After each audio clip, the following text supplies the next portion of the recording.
ده طاجن كاليماري بالصلصه والخضار، الطعم الاصلي بقى لطواجن السي فود بتاعت زمان من غير بقى لا جبنه كتير ولا كريمه. فتعالوا بقى نعمله مع بعض بطريقه سهله جدا.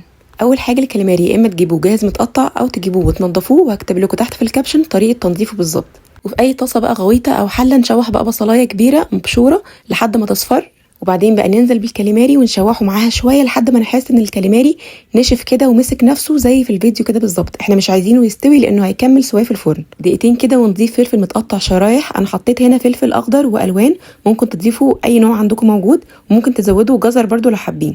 هنضيف بقى كوبايه عصير طماطم فريش ومعلقه صلصه وملح وكمون وكزبره وثوم وبصل بودر وكركم.